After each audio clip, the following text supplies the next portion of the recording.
was a hypo, and I'm like, welcome to Comics League Movie Night. I am Jared. I'm here with Nix. What's up, Nix?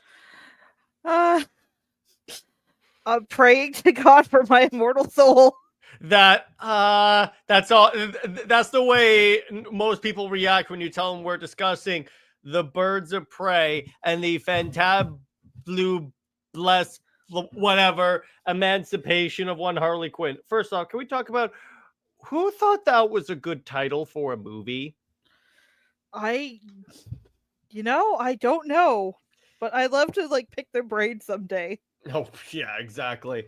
And so this was the movie this is where the DCEU started to lose steam, because it's like, and I get kind of where they came from with this, because it's like Harley Quinn was popular from the Suicide Squad movie, but and remember, this was when they were trying to push Harley Quinn as a thing, and that would have been one thing. But you call the movie Birds of Prey, blah blah blah blah blah blah, and take the character that that people are coming to see this movie for, put her at the very end of the title. Like, from a search engine optimization perspective, that is a horrible idea. It really is, but also, why even call it the Birds of Prey? Because they don't really feature. Well, first off, yeah, and also there is no Birds of Prey without Barbara Gordon, so I don't even count this as a Birds of Prey movie. Number one. Number two, yeah, it's like, because it's mostly Harley Quinn and their bastardization of Cassandra Cain. Hey, what's up, Cameron, Sage, and Triss? Come on. But yeah, it's like this movie, in addition to many of the other sins of this piece of cinematic BS-ery, Cassandra Cain. Cassandra Cain. Oh my freaking God. That is like, hey, what's up, NJ? Were you in any way aware of who this character is at all? Because it's like, it doesn't seem like it. I know Cassandra Cain from the comics, and I went into it and I'm like, okay, so they've got all these people. Which one of them's supposed to be Cassie? Because Cassandra Cain in the comics is like, she kicks all kinds of butt. She's mute. And she she doesn't take anyone's guff. But here, they've got her as this chubby little street thief. And I'm like, how do we get from A to B? Yeah, I know. And the funny part is that, as Robert and I have said on the show, they could have salvaged this by making it like maybe she has repressed memories because of who her parents are and such, and then that starts to come back. Not once is that ever like addressed in the movie. So literally, the DCEU Cassandra Cain is a street thief. Yeah. And I'm like, what? Wait, I wasn't even that like deep into the comics when this movie came out. Even I knew. I'm like, this doesn't add up. I think what's the most egregious to me is that they made her fat, and then they try to make it like that's the whole reason she's in this, because she ate the diamond.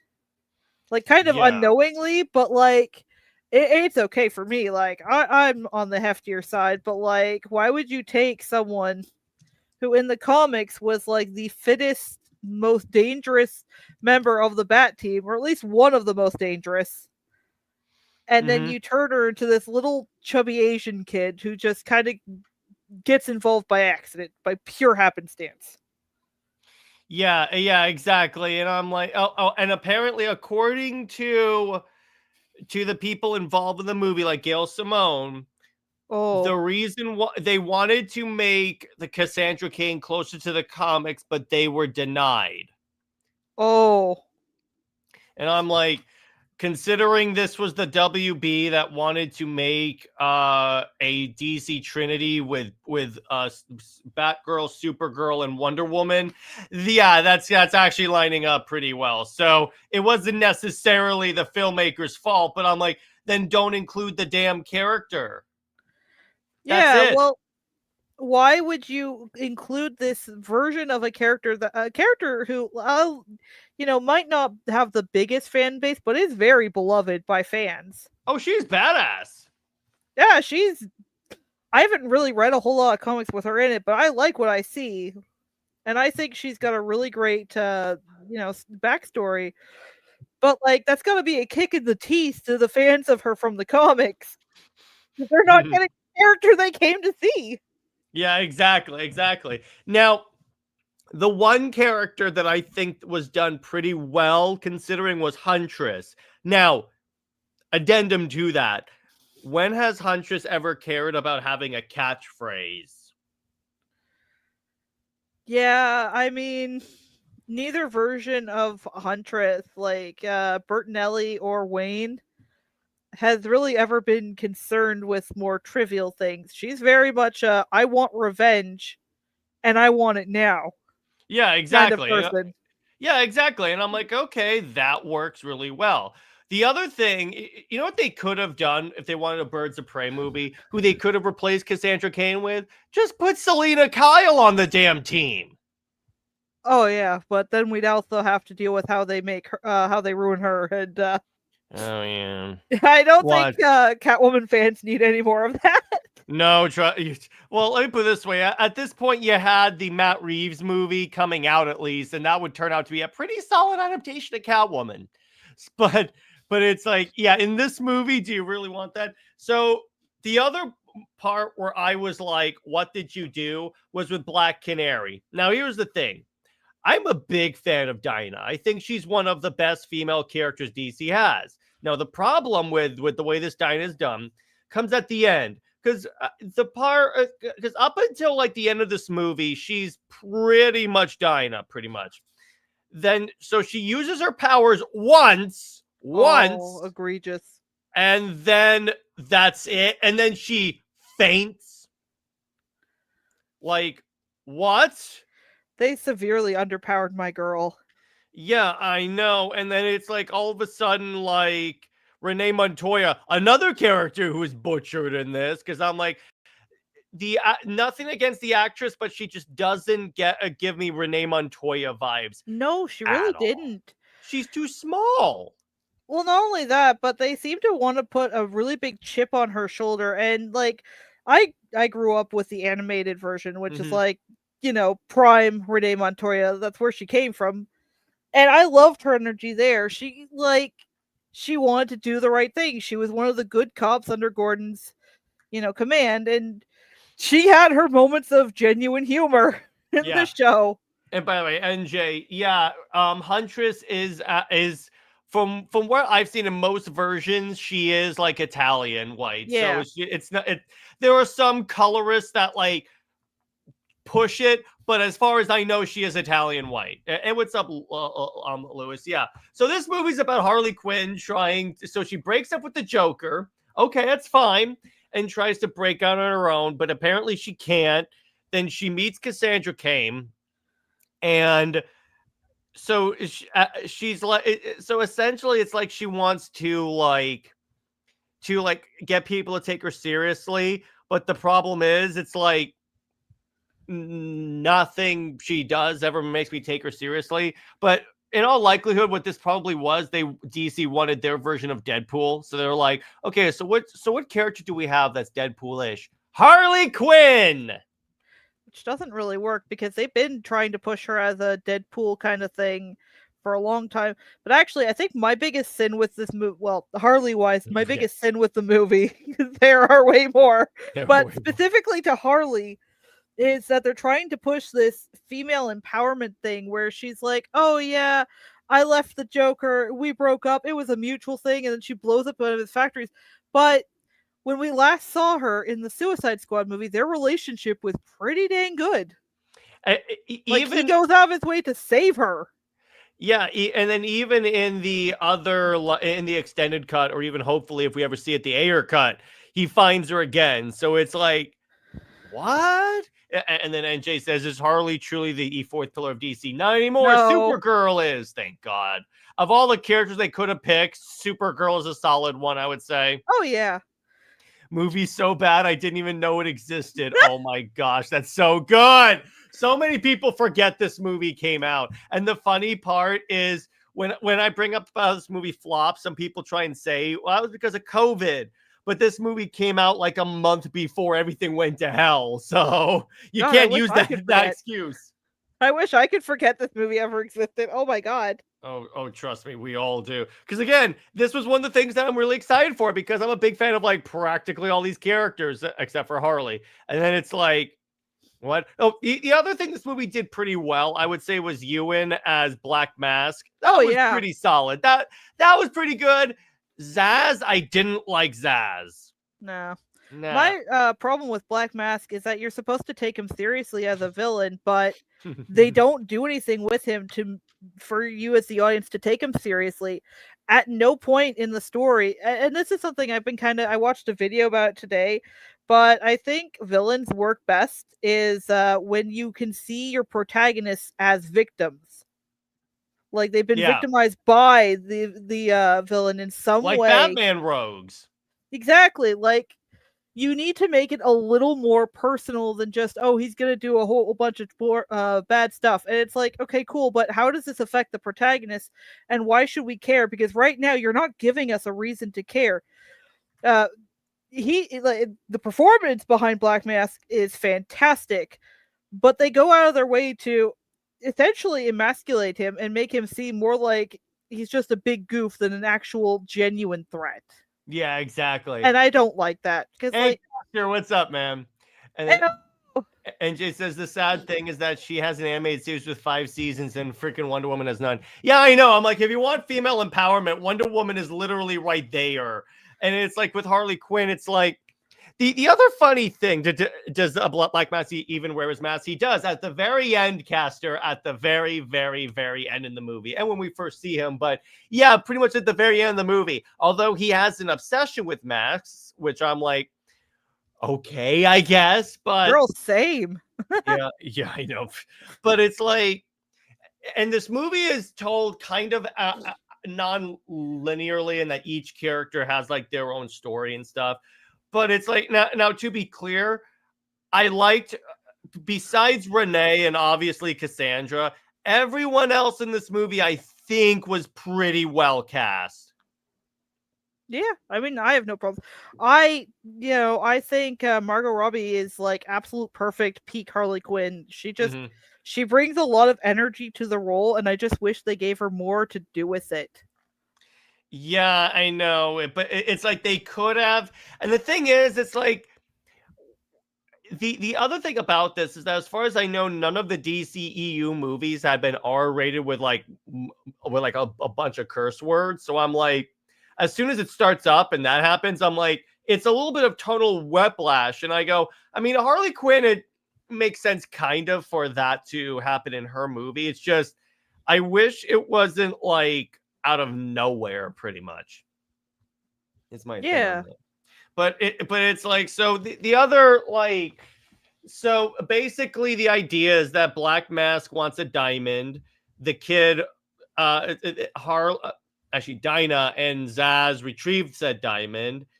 The pickpocket, who should be Cassandra Cain, shows up and pickpockets the diamond and is going to be captured by the cops, so she swallows it somehow. I love in movies whenever the characters swallow something that the regular human esophagus would not be able to swallow. They do this in Predator. Yeah, my mind keeps going back to this one scene in Dragon Ball GT where you see Goku eat one of the Dragon Balls and he like nearly chokes and dies on it. And I'm like, every time I see that now, that's all I can think about, because it's like the most comedic example I've ever seen of someone swallowing something they probably should not be swallowing. Yeah, exactly. NJ asks, do you think Professor Pig could have been a better antagonist for the birds? Maybe. I mean, that, let me put it this way. If there's a Batman villain that works for an R-rated movie, it's the dude that turns people into dolls. Yeah, exactly. Yeah, honestly, they could have made it work with Professor Pig because they wanted it to be a female empowerment. And Professor Pig's thing is that he wants to make people beautiful in his own twisted way. Ooh, you could have leaned into it with like beauty standards and stuff. Oh, the other thing you could have done is that he captures Cassandra and does something to her to make her mute. So he turns her into that mute character. Yeah. there's so much you could have done with this, but it's like that's the problem with a lot of these movies. There is potential in them, but then all of a sudden, when you realize who's behind it, which they probably weren't that. I mean, the fact that Gail Simone was involved in this movie gives me a little bit of like they tried because she had a very successful run on Birds of Prey, but still, I'm like, I don't know. And by Lewis said, to this day, I still find DC promoting lesbian representation and empowerment with Harley and Poison Ivy, which is something. It's something, which I'm like, I mean, okay, fine. KHL said, did this movie release in theaters? And if it did, who watched it? Not a lot, because this movie royally bombed. And why not just add the Penguin? Well, yeah, that's true, but that would I guess they wanted Roman Sion, and it could be at the time they didn't want the Penguin because he was going to show up in the Batman movie, and they didn't want people to be confused, because remember, this is the old WB, so it's that's believable that they would like they would like have that.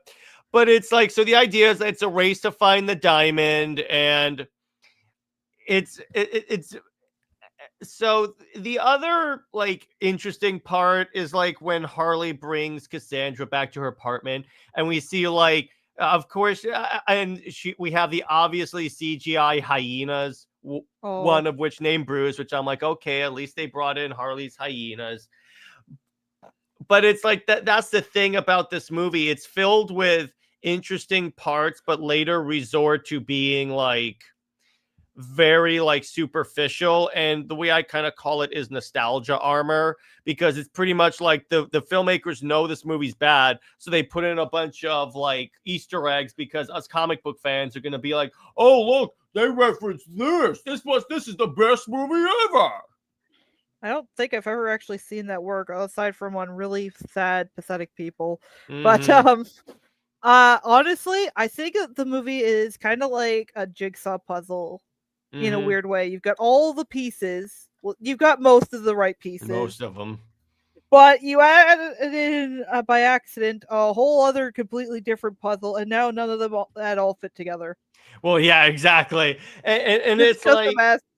Oh, I just said it's just a mess.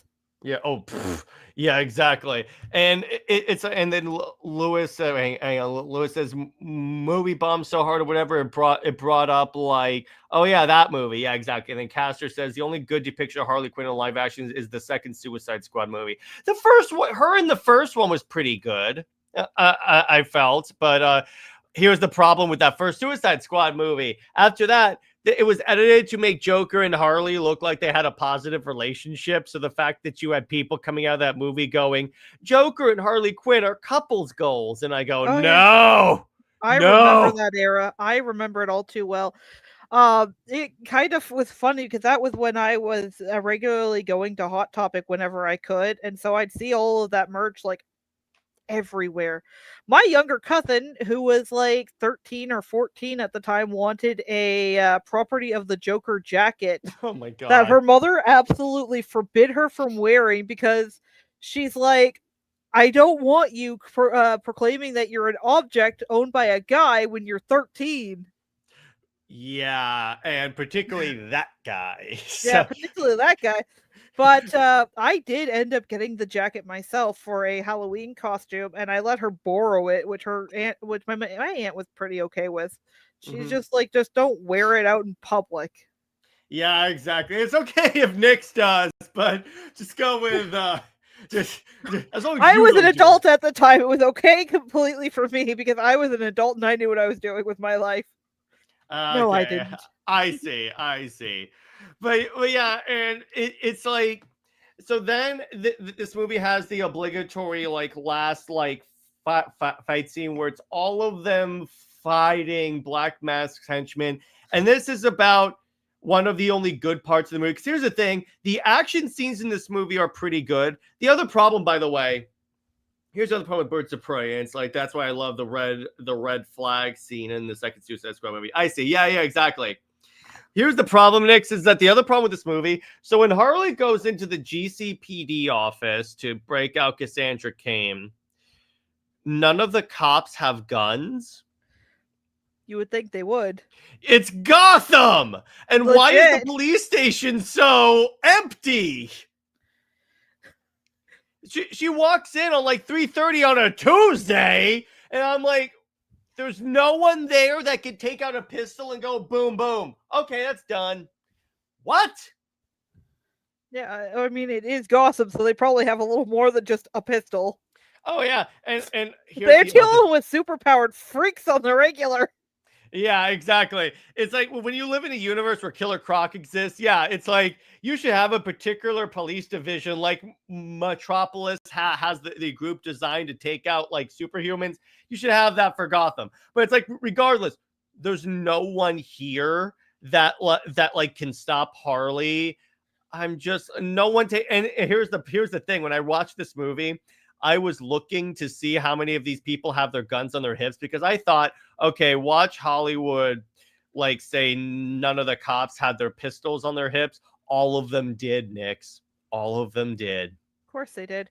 My question also has to be, where is Batman through all of this? That's true. That's the other thing I was wondering. Okay, so Ace Chemicals blows up, and it's like Harley assaults the GCPD. It's like Batman's nowhere to be found, and I get that like this was also when Hollywood did not like want to commit to Ben Affleck as Batman anymore. So I'm like, okay, then just have the bat signal be lit, and then Harley's like, oh no, and then just leave. You don't necessarily have to actually have Batman show up. Or how about when they go to Amusement Mile and Black Mask crew is like shooting up the place? You can't tell me Batman's not aware of that. I mean, Batgirl exists in this universe. Also, where is Batgirl?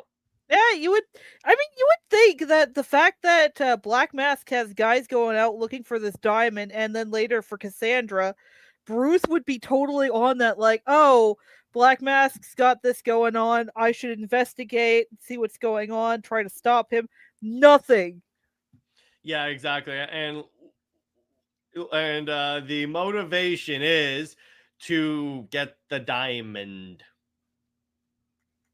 Of course. That's it. Yeah, it's just get the.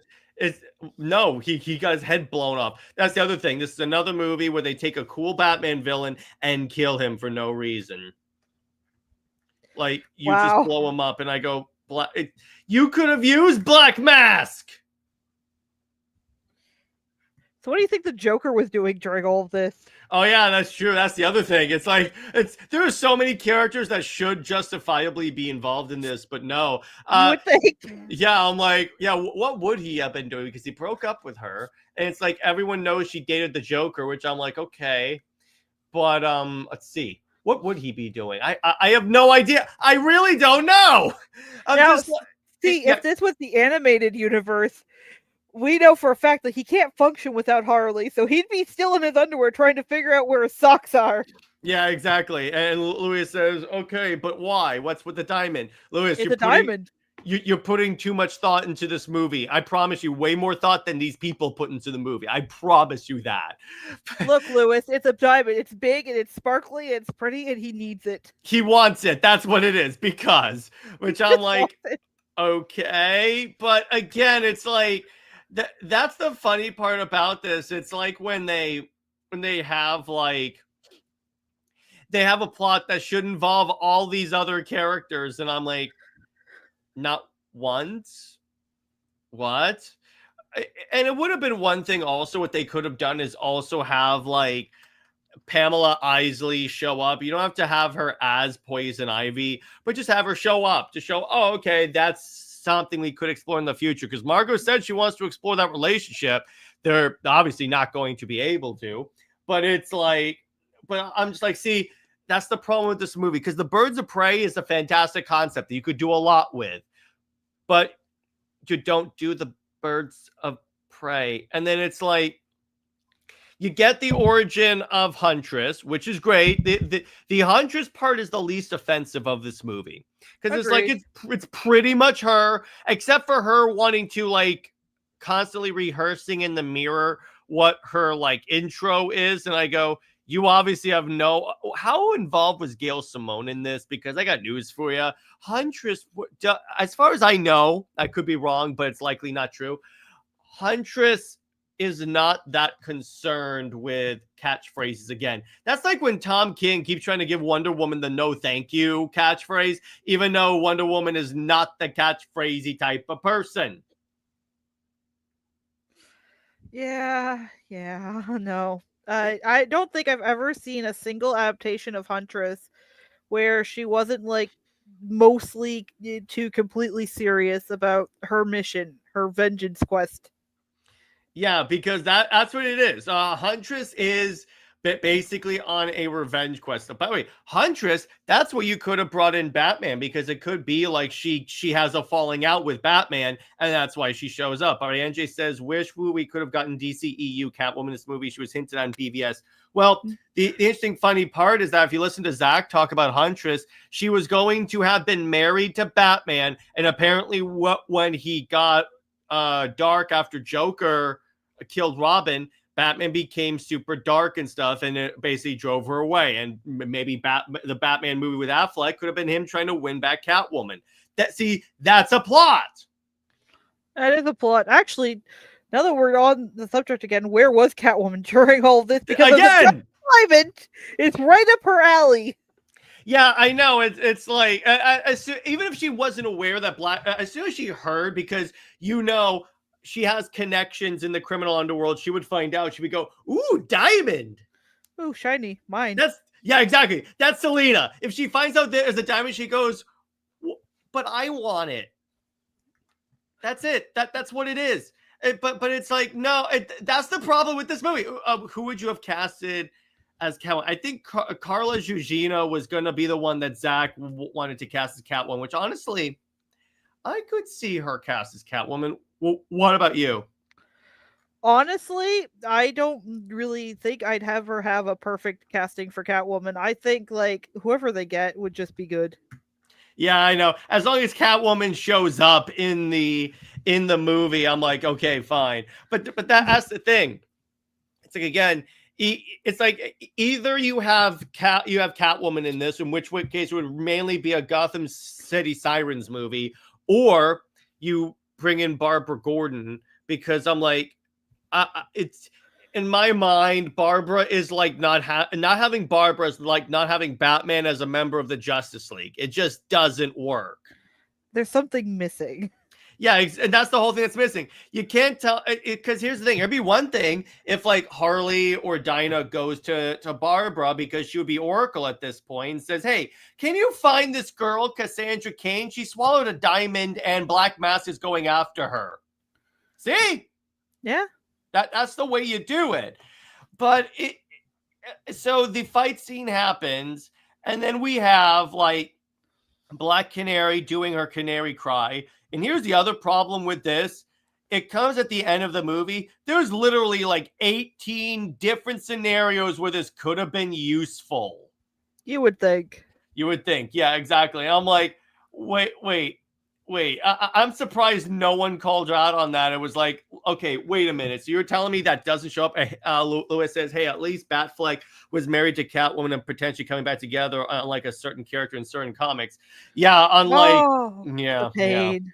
Yeah, the pain. Or like, yeah, when we had like that run on Batman that was building up to a wedding. Well, this is the funny part, Nix. So the King run ends with the wedding, with Catwoman and Batman deciding that they're together. They're essentially married, even if they're not like together. So literally the first issue of the next writer of James Tynion, she is broken up with Batman and in a sexual relationship with another man. Pain. No, but that's the funny part about it. It's like King had this fantastic ending, and then it was like, nah. I think the worst thing, from what I've heard, and I don't know how true it is, but if it is true, ouch. But apparently during the Tom King wedding arc for Bruce and Selena, comic book shops were apparently encouraged to buy actual wedding cakes. Yep, and have actual like things, and it didn't happen. Well, here's the thing. Oh my gosh! Do you know what Marvel tried to make comic shops do? What they try to do? Oh my gosh! When I describe this, Okay, so Secret Empire was happening at the time. And the concept of Secret Empire was Captain America was secretly a Hydra agent and he takes over the world. So they wanted comic book shops to drape Hydra flags all over the store. And I'm like, you realize that Hydra is very closely associated with Nazis, right? Oh, that would not have gone over very well. I know, right? Like, I get the intent. I get it. And, that would have been kind of clever. But also Nazis. I'm like, wait a minute here. But it's like, yeah, with that. Oh, the other thing, it's like in the Tom King run. So there was this arc where Poison Ivy takes over like literally everyone on Earth, which I'm like, why hasn't she done this before? But anyway, so Catwoman and Batman break out of her mind control, obviously. And Catwoman, so Barry and Wallace West are running at her at flash speeds, and Selina punches them both out. 2 flashes. How do you do that? Catwoman. I want to be clear on this. Oh, this is also the run where Catwoman beat Talia al Ghul in a sword fight.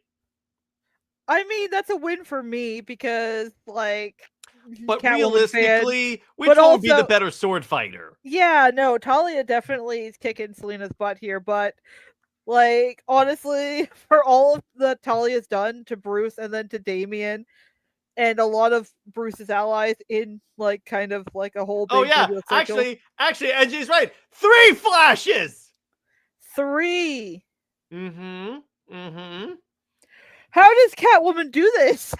Oh, Can I ask? This was also the run where it was established that Bruce Wayne's fear is Selina having a life away from him. She's had one long before he ever knew her, and continues Don't to tell have Tom one. King. Don't tell Tom King. Don't tell Tom King. This is the same guy that thinks that Steve Trevor is Wonder Woman's endgame. Remember, this man does not know what he's talking about. I mean, I'm all for possessive love interest. That's a me thing, but like, it doesn't make sense for Bruce. Yeah, I could see if Bruce's biggest fear is losing her the way he lost his parents, because that's his biggest fear. That's his biggest fear for all of his loved ones. It was her like going out with friends, basically. I'm like, what's your married life like, bro? Because it looks like you have your own problems. But I think you should be in therapy. Oh, trust me. Oh, yeah. So, and King also is the same writer who made a Powerless Mouseman. Yeah, he literally had Mouseman break Wonder Woman's tiara and break her nose. And then when Diana says, "How are you doing this?" he literally eats at her like a mouse. What? This is also the man that had Mouseman sit in a tub of rats, lean back, almost like he's orgasming. I know. I saw the picture. Yeah. Nix and I were both like, "Is he really orgasming? Like, what is happening?" Oh, there's. I didn't show you this. So you see a passage of time, and he has a giant mouse in his lap, like it's a pet dog, and he's petting it. It's an abnormally large mouse. We never get any explanation for why his mice are very big. And then he shows up, and then so there's crime on this island. So he shows up, and he looks like he's a member of the village people. Like he's got leather pants on, a hat, and like no shirt and a vest. Sure, why not? Wait, hang on. I gotta show you this. This is the most hilarious. When I saw this, I was like, is King trying to act out a fetish? Yes, the answer is yes. The answer is definitely yes. Oh, and Sage Torres, good for you, brother. Luckily, it looks like that run is going to be ending very soon. So holly frickin' Lula. But this is something that must be shared with people. This is something that has to be shared. It's like, all right, here we go. You're going to love this. I've come to realize that if you have to ask the question, is this just the artist's or the writer's fetish? The answer is yes. By the way, here's the giant rat. Here's the giant rat right here. Oh my god, he's stroking it like a Bond villain. Reminds you of someone else. And here's the village people scene. Look at him. Bask in the glory. Yeah, there's those people. Here's where he crushes Wonder Woman's tiara. We get no explanation for how strong he is. And here's the E scene.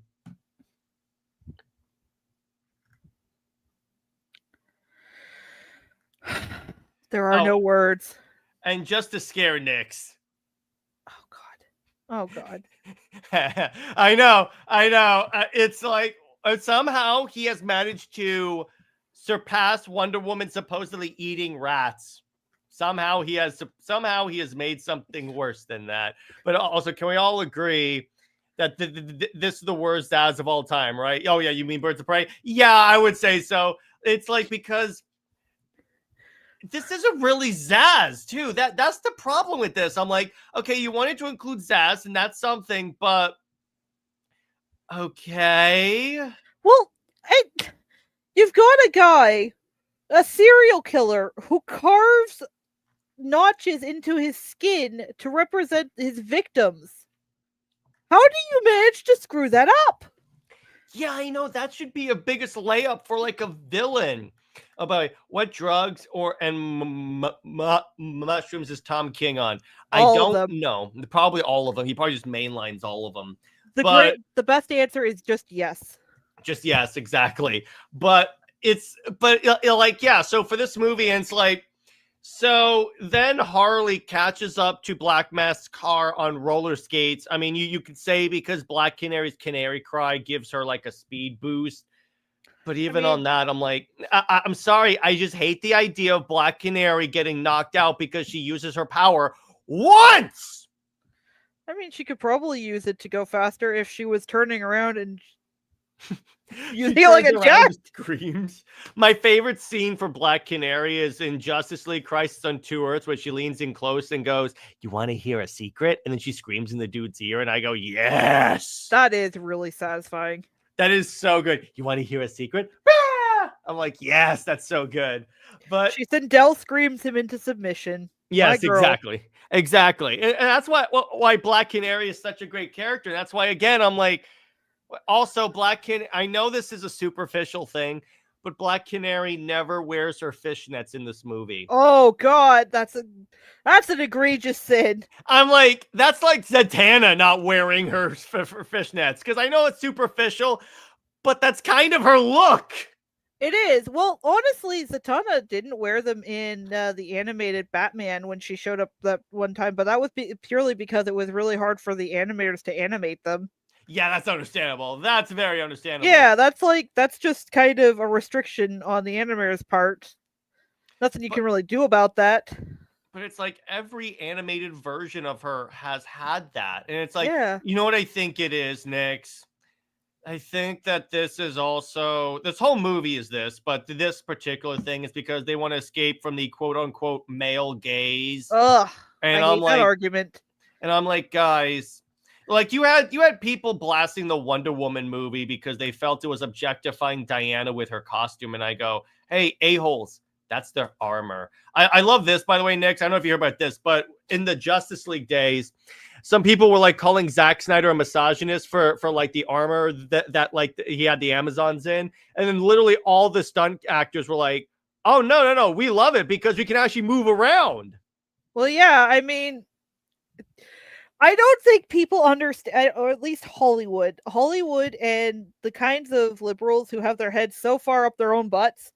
But a lot of the time, if a woman looks a certain way, she wants to let the world know she looks that way. There's an empowerment to it. Yeah, exactly. And I'm like, and it particularly with like if you look at any image of Black Canary from the comic, except for maybe the new 52 suit, but that was a phase. She always has those fishnets in the comics. Always. Oh, and I can see why. Like, honest to God, if I could wear fishnets all day, and I won't because like they are really they are just absolute terror to like work with. But if I could, I would wear them all day because they just feel really nice on your legs. Yeah, so I understand it. I understand it, Dinah. But also, Dinah is very clearly a fashionable woman. Yeah. all of her outfits, anytime she wears anything, even outside of her costume, suggests that she's got an eye for, her clothing. And like there's nothing wrong with that. Yeah, exactly. It's part of like the character. It's like having Superman without the suit. It's like that's her defining look. You really can't like get away from that. You put Superman in like a I don't know, like a white suit, no emblem, nothing. It's just plain white. He's just man. No, he can't have that meme. That's Batman's. Oh yeah, that's Batman without the ears. It's man. If I definitely would have asked Gal if she was all right with wearing the bikini outfit, and if she was, I would have greenlit just to piss off those fans. Oh yeah, exactly. But it's like even with that, they went with like the more armored look because A, that's the way the comics were at the time, and B, because Zach wanted her to feel like an ancient gladiator. Because remember, the DCEU is going for realism, particularly among the god characters. So, and I'm like, there are a lot of people that like for the DCU Wonder Woman, they want her in the more like bikini outfit, and I don't, because here's the thing, that if you want male gaze and objectifying, that's gonna objectify the crap out of whoever is playing Wonder Woman.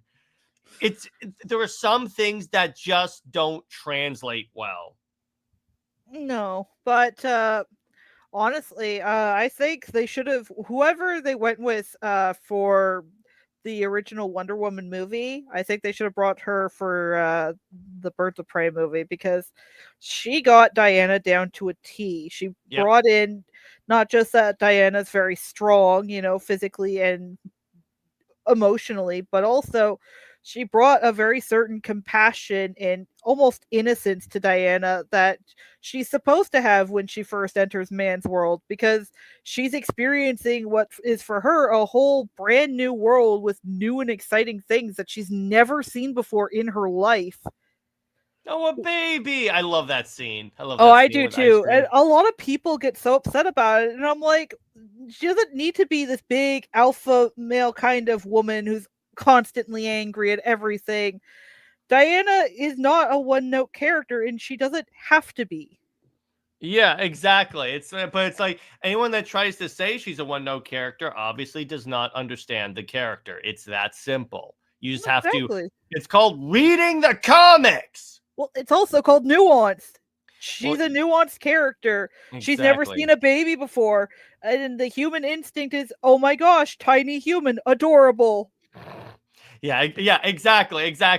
And it gets really annoying when you see this, because too many people come into Hollywood and see this character as just, oh, strong and powerful woman. They don't see it as, no, you could still have her be a flawed character and have her like encounter like, yeah, because to your point, that's why the Wonder Woman movie did so well, because here's the thing, when this movie bombed, everyone was like, oh my gosh, they must not want female-led superhero movies. And I go, well, here's why the Wonder Woman movie worked.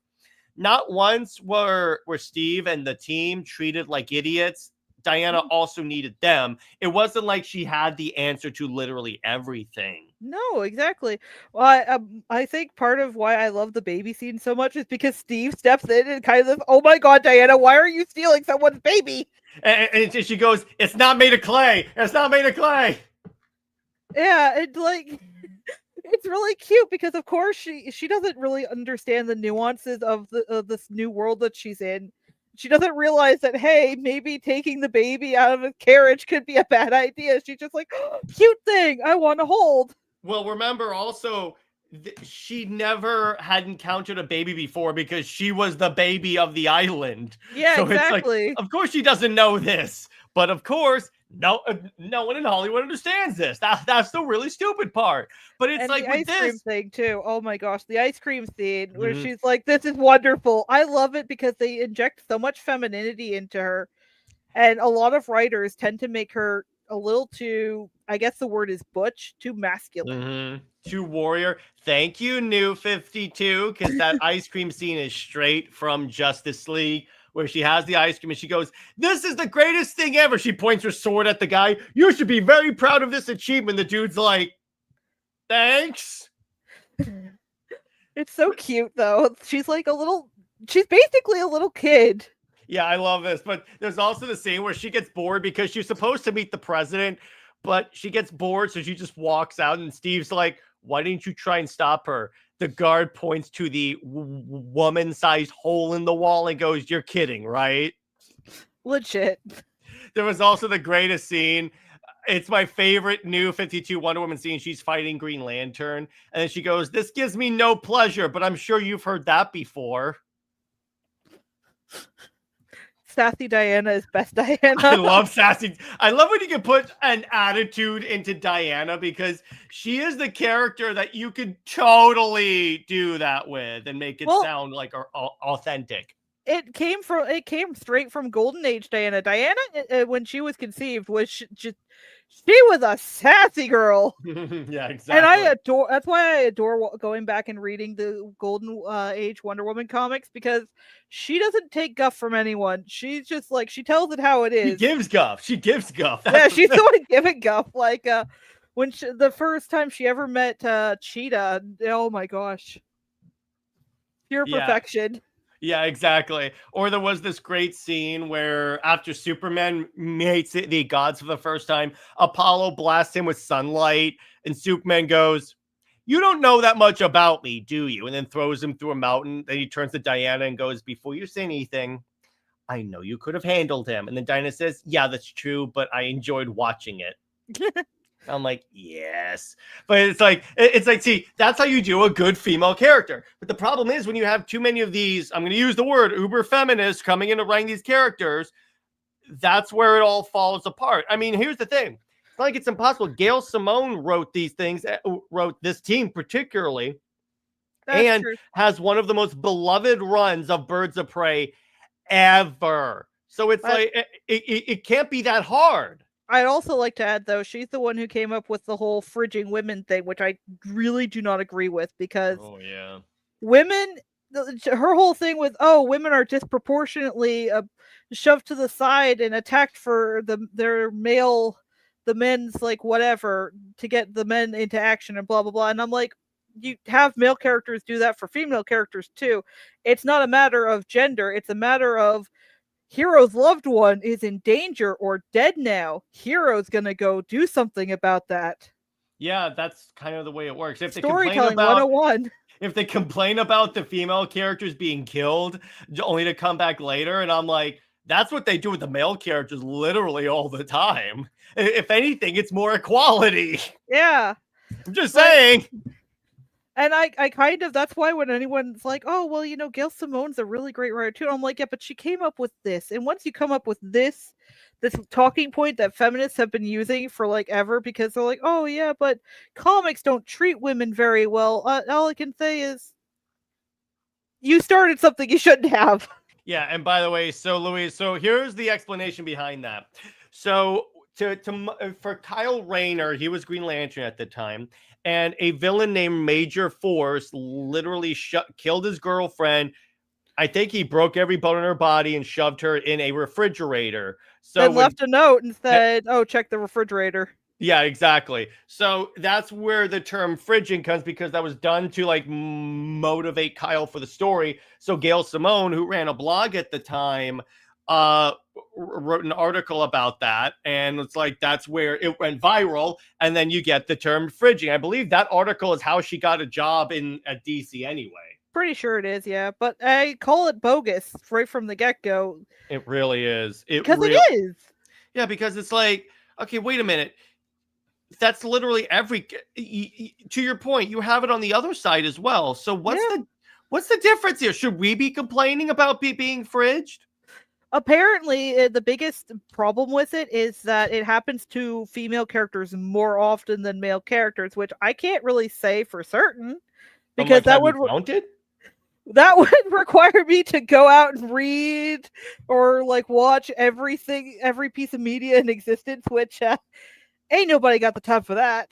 Well, the other thing is, like, I love how they try and claim that Lois is a feminist icon, and like she's just such a feminist character, and I go, you realize her story always ends with Clark saving her? Well, to some point, I can kind of see her being at the time of her conception more of a feminist character because she was a working girl. Yes. And on that way, she was a girl who put her career first. Yes. Original Lois, Golden Age Lois is fine. It's just when you got into the, oh yeah, she's with Superman now, she's a stay-at-home wife, and I go, wow, Amazing. That's what you're doing. It's like when they made her the editor-in-chief of the Daily Planet next, they literally just made her a female Perry White because she literally comes out and starts screaming at people, and I go, what? Or when they gave her superpowers and called her Superwoman, Britt and I were like, okay, so basically you don't want Superman to be with Wonder Woman, so you'll give us Temu Super Wonder. That's basically what that was. Honestly, I like Golden Age Lois because she was a career girl. She put her career first. Her and Clark had this kind of really cute kind of like a rivalry going on in their job, and it was really fun to watch. But then you get into Silver Age Lois, and because of the seduction of the innocent or whatever, that whole fun debacle with the comics code, they decided that she could no longer be an interesting character. She had to just be, pining after Superman. I'll do all this dumb stuff to try and get him to notice me. I want to be his wife so bad. And like there was a little bit of that in the Golden Age too, but they really just let it take over completely in the Silver Age. Golden Age Lois, however, she's great because she was putting herself in danger for her job. Yeah, exactly. The Golden Age characters did not give a crap because it's like, is that the one where Batman hung a dude from the bat plane and flew around? Probably. A buddy of mine has is talking about every Golden Age Batman thing, and throughout his series, he has a Batman kill counter because Batman was murdering people left and right in the Golden Age. Like, oh my god, there was one. He's swinging by the building, the dude is leaning out, so Batman literally kicks him in the head and snaps his neck. This was proto no kill code from Batman. Yeah, exactly. So, it says the most offensive thing about Birds of Prey is how the talented actor McGregor was used, how the black mask was wasted, and how he was absurdly shot down. Yeah. His head is just blown up. And I go, that's it? So long, Black Mask, we hardly knew ye. Yeah, exactly. Lois, in my opinion, also doesn't seem like the person who'd want to be out second. Is that accurate? I think I know what you're talking about. Yeah, kind of is, but yeah, exactly. The whole story is just gonna be, okay, he's gonna save her. But anyway, back to Birds of Prey. It's like it's like the other problem with this movie. It's like it fails on literally every single level from character. The visual effects are fine, but it's not really a CGI heavy movie. That would come later with Flash. But it's like the versions of the characters don't match it in any way. It's like if they couldn't use the comics actor Cassandra Cain, here's what they could have done. Just made her an original character for the movie. Yeah. That's it. Just do that because the story is okay, but the fact that it's Cassandra Cain, and I go, no, absolutely not. That is in no way Cassandra Cain. I can't even call it Temu Cassandra Cain because that's so an much insult to Temu Cassandra Cain. But yeah, I think the one of the bigger sins too is the fact that they have so many talented people working on it, like actors and whatnot, and it's wasted potential. Yeah, exactly. Because, like, again, the movie, short of Cassandra Cain and Renee Montoya as well cast, I like Winstead as Huntress. I think that she was a good choice for it. But it's like, again, they don't do anything to really hide the characters. Yes, you have the fight scene where they're all in the circle, where they're all in like that fun house and they're all fighting. That's interesting. But it's like, but again, it's like the very fact that you have a metahuman on the team and you don't use her powers until the end. Well, you see, Jared, if they had used her powers at any time before then, they wouldn't have gotten to where they were at the end. Yeah, The writers would have had to come up with a more creative way to get around the problem. So you mean that they would have actually had to be writers? I know. It's like terrible idea. Only one of them has powers, and you don't use the powers. Right? It's like having a Superman movie, and then he just punches people repeatedly. Not even like superpower punches. Just make him Batman without the money or the gadgets. Yeah, exactly. Exactly. He's absolute Batman. But it's like, but yeah, exactly. That's the point there. It's like, and when she uses I get that they were trying to save the powers for like a big moment. That's like, but also it's like, even Renee is like, Canary, you know what you have to do. And I go, so you know that the powers pass down to Dinah? Like, how do you know this? I think too, whoever designed Harley's costumes should never go near fashion design again. Oh my gosh. Mm-hmm. No, I don't know what it is about anything to do with Harley Quinn in general, but it really feels like nobody wants to put her in anything that could even remotely be considered a Harley Quinn costume. And that's literally what she's named for. Yeah, I know. And it's like, at least in the first Suicide Squad movie, we get a shot of her in the original B-Task costume. And I'm like, okay, that works. And then if you don't want that, and if you don't want to do the Daddy's Little Monster costume, there's plenty of other things that screams Harley Quinn. It's like, even in the image in the background, that's not even Harley Quinn's colors. Nope. I think it's really silly though, because they go so far. And it's, oh, well, she's not attached to the Joker anymore, so that would be sexist to put her in blah, blah, blah. And I'm like, no. Her identity as Harley Quinn is she's not going to dress like a Harley Quinn anymore. She shouldn't be called Harley Quinn. Yeah, exactly. Call her something else, or make her costume her own. She's decided to reclaim the identity. Exactly. By Robert's here, so I'll play his intro.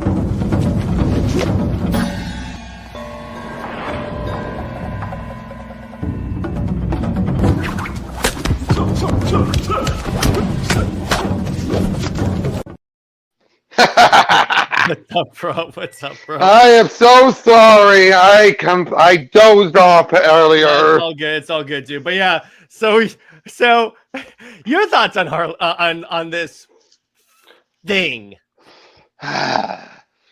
There's only two things I enjoy: just seeing Margot Robbie as Harley, and just how they're executed the action sequences, particularly the fight in the police station. Not the idea behind it, but just in general how that fight was done. Mostly because it was shot by the people who worked on John Wick. Oh, okay. I know that kind of works. Now, tell us how much you love Cassandra Cain in this movie. Oh God! What the hell? What the hell? Tell us how you really feel. Oh, by the way, I looked it up. The reasoning is they wanted to give the more comic accurate Cassandra Cain, but they were denied. What? Like, that's apparently it was WB. Then I'm like, then don't use the character. Yeah, what? Or tell WB to shove it. Yeah, exactly. Or not even make a Birds of Prey movie. Because here's the other thing, Robert, and next I would talk about this. Even with Renee Montoya, she doesn't give Renee Montoya vibes for me. No, she doesn't. Like, at all. I will say this. I didn't mind some of the idea, the idea of the castings. Like, the casting on their own was not bad, Cassandra Cain notwithstanding. Yeah, like, Dinah was fine, except for the fact that she only used the powers. But in terms of casting, yep, totally fine. Yep, and Black Mask, well, he was great. Ewan McGregor did a great job. Yeah, except he was blown up for no reason. Don't get me started on that either.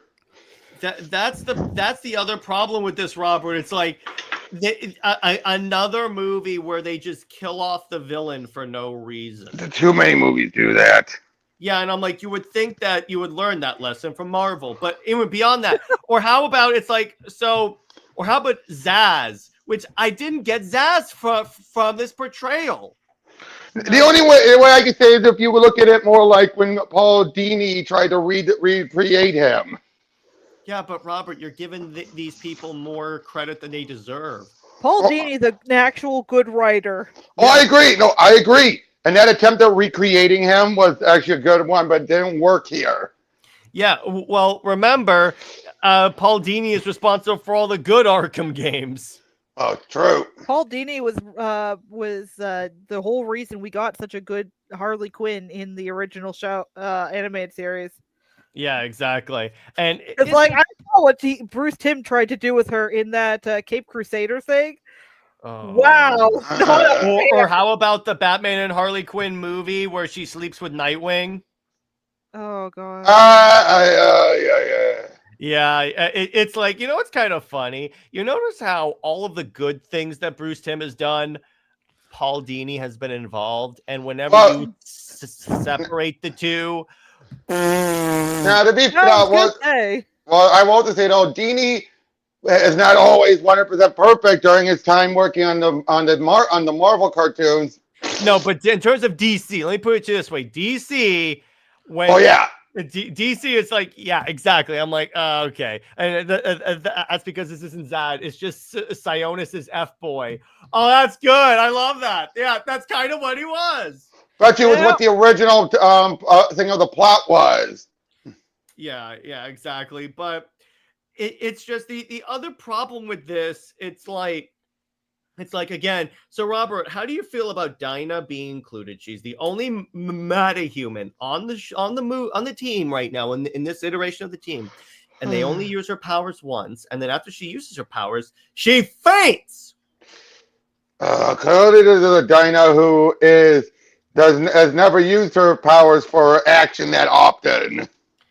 Yeah, but here's the other thing. So what precedes this is Renee's like, Canary, you know what you have to do. And I go, that made no sense. That made no sense. Yeah, it's like, now here's the thing. It's established that Renee knows that, like, she's Dinah. She's Dinah Land. Yeah, she knows who Dinah's mom is. That's fine. But it's like, how do you know the powers crossed over? I guess that's just an assumption.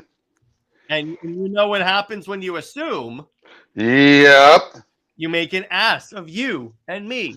Mm-hmm. Yep. No, do not give Black Bolt's power level to Dinah. No. She can never use the power then because she's the entire planet. And to be fair, no version has had that level.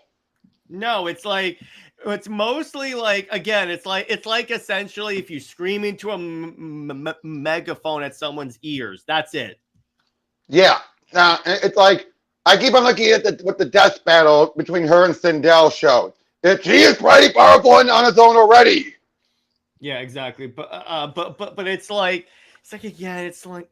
And again, why did now I would say is also. Casting for Huntress was great, but why was she trying to do a badass catch a one-liner? Yeah, that is 100% not who Helena. That's not even who Helena Wayne is. Never mind Bertinelli. Neither Huntress. But remove that one part, she actually wasn't that bad. Yeah, exactly. And then Renee was much too small, really. I never got Renee Montoya vibes from the actress who plays Renee Montoya. Me neither. Like, no. And then we all know Cassandra Cain was a big piece of crap in this movie. You know what? As I told this before, they were to be a follow-up, and they wanted to undo a lot of the damage. You know what my explanation is for Cassandra Cain is? What? Mental blocks. Or here's the other explanation, Robert. I'm saying you have to work with what you're given. You cannot just flat out drop it. Here's this. Here's what you could have done, and because someone brought up, how about Professor Pig as the villain? What you could have done is she gets captured by Professor Pig. Professor Pig does at least some of the work on her. Then she's mute and a little darker of a character. There's that, but my idea was more maybe that again. The reason why she acted this way was mental blocks. They're starting to be undone. and she's slowly becoming quiet and starting to pull out moves. First, it's all like, how the heck did I do that? And then eventually it's just like, she just starts, more and more talking less, and then eventually just writes it out, saying, like, I remember everything. But then again, Robert, you know what that would require? Actual thought. That's what I'm saying. I'm saying that's what I would do. I'm saying that's what I would do. I love that and we can come up with better plots in like 5 minutes. Yeah, exactly. And Barry Cameron says also, not to be that guy, but the Birds of Prey should be in a different city because, in my opinion, it's too Batman focused. Oh. If we go by Arrow focused. Yeah, I think so too. What I was thinking also, you know what? Who did the whole movie better? Right down to even having the cast. Who? Palmiotti and Connor. Or, you know what else was a good Birds of Prey thing? Better than the movie? Remember that Birds of Prey show? Oh, that's barely. That was way better than this. Because again, where was Dinah? Also, here's the other thing, Robert. You would think if there's a diamond that's at risk, Selena Kyle would show up. That's the problem with putting it in Gotham, where all of these characters that should show up would. Hold on, I'm switching over. I'm switching over to my computer. Yeah, exactly. Like, that's the problem there. Me personally, I'm going to choose to believe that Bruce was just going through whatever caused him to disappear in Batwoman for the CW. God. Yeah, exactly. But Here we go. But yeah, Robert, why wouldn't Selena Kyle show up in Gotham? There is no reason. But look at this. Yeah, it has that lineup. Yes, the lineup right here. And even look at Cassandra there. Yeah, that's a relatively good Cassandra. What I love about the plot is the whole plot, it still involves her trying to get away from Joker. But in this case, it's because Joker turns out has been gathering up all of the money for, like he's the secret hiding place for all the criminals. And Harley wants to get that money. Yeah, that works. I love this video. Like, what do you say? And what outfit works better? I don't know. That one. Hey, I love that one too. Mm-hmm. And it's her original one. Yeah, exactly. But it's like, again, it's like you could do that with this, or as Cameron says, how about a Gotham City Sirens movie? Or as Timo says, I love how year after year, people who have never read a comic book in their lives make movies based on them, and how it makes geeks excited. Yeah, exactly. Yep. Oh, look at Cassandra right here. She just shows up out of nowhere, and I love Renee. It's like, nice to see you. Welcome to Gotham. Now turn around and go the hell home.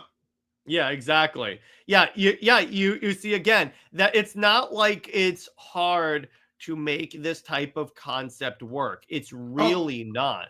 Oh, wait. Come me back out for a second. Look at the outfit here for Cassandra. Yeah, that works. I like that. Yeah. That would have been great. Now, granted, obviously that actress looks like she couldn't throw a punch to save her life. Also, Robert, you notice how Black Canary at no point in this movie wears her fishnets? Yeah. It's a grievous sin. Which reminds me of the Zatanna Black Canary book that Paul Dini did, where the two are leaving a fishnet store and saying, with how much we go through it, they should give us a discount. Yeah, that's so good. But yeah, exactly. But I'm like, that's one of her defining parts of the costume. Animation, I get it, because it's really hard to animate legs when they're in fishnets. But you cut it out in the movie. Was that for the male gaze, air quotes, or was it just you were too lazy? Either way, it doesn't work. Mm-hmm. I hate that. Mm-hmm. Sorry. I was just going to say, I hate that people use, it's because it's too male gazy as an excuse. Because, all I can think then is, yes, how dare men look at attractive women as if they were attractive? That sounds more like that sounds like a director's choice. Also, Nix, here's the other factor. Let me ask you this. What would you say most of the audience for superhero comics are? Typically, young men. Bingo! I think that's why. I think it's really funny though too, because we've proven the Suicide Squad movie proved that women go for the more risque costumes. Because like when Suicide Squad came out, you could not find a single person who wasn't cosplaying Harley Quinn. Yeah, exactly. The Daddy's Little Monster version of the character. Yeah, exactly. So I'm like, what's the problem here? But it's like they don't want that. But that's the really stupid part about this. But it's like, yeah. So overall, I'm gonna give this movie about a 3 or a 4. How about you, Nix? I give it like maybe a 2.5 or a 3. Robert? 4 to 4.5. Okay, I can give you that. That works. Don't forget the double standard, because let's not act like women wouldn't true. Remember when Tom Taylor's Nightwing run, he had Nightwing doing yoga for a cover, and everyone was thirsting after that? Or remember, just in general, how Nicole Scott doing all those through the generation cover, she had to have Nightwing showing off his bum. Well, yeah. It's become like a running joke to this point that everyone thinks Nightwing's butt is hot. It was either Nightwing or Green Lanterns. Well, remember in the Harley Quinn show, Nightwing's casket had a butt indent, which is just so disrespectful. Oh my god. Mm-hmm. Yeah. Well, when did that show ever respect DC? Let's face it. I hate that show with such a passion. Like anytime I see anything about it, I'm just like, why? Why are you still going? Yes, why? Because some people still watch it. Some people still watch it. Did Robert read the last Wonder Woman issue? No, he hasn't. Not yet. Not yet. Trust me. When he reads it, you'll know. By Wednesday, I will. Good. So we'll do a segment on this Friday CLD where you can review it. Yeah. Or we could do a brief thing on UTC. Yeah, whichever one works. But anyway, so I think that's a good place to leave it. So again, sorry I got in so late. It's all good. So let's look at what is our next movie. So let's see if we actually have a good movie to look forward to. So the DC Extended Movie Universe. Let me do this. The next movie after Birds of Prey is... Hang on, I'm trying to find that right. All right, so DCEU movies in release order. Let's see here. So it would be... We are going to be watching... Remember, I saw another lousy one, I think. Oh, God. What is it? Wonder Woman 1984. Oh, no! Oh, no. This is going to be fun. Oh, my gosh. Nix, you want to join us for that one as well? Sure. I've got thoughts. Oh, thank you. Yes. Oh, trust me. Most of them are not good. As the resident Wonder Woman YouTuber, trust me, I have many thoughts. Trust me, and then after that, it's only uphill from there. Yeah, because we have the Suicide Squad, which, okay, that is an improvement. Black Adam, Shazam, Flash, Blue Beetle, and Aquaman 2. No, we agree Blue Beetle didn't count.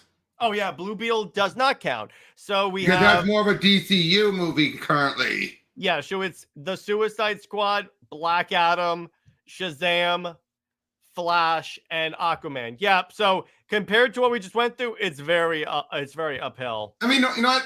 Why don't we have the audience decide if we do Blue Beetle or not?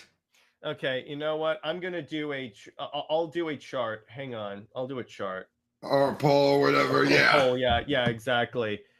Because should we count it since it is considered?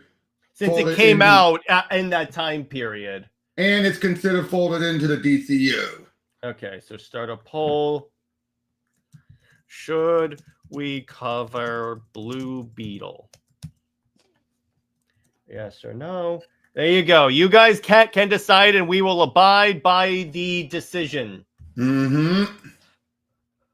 We will abide by that choice, and then you guys can make the decision on whether or not we get tortured or Wait, I want well, to actually bring not it- really tortured. Yeah, go ahead. Mine's Rotten Tomato, though. The problem is, though. First, let me read it.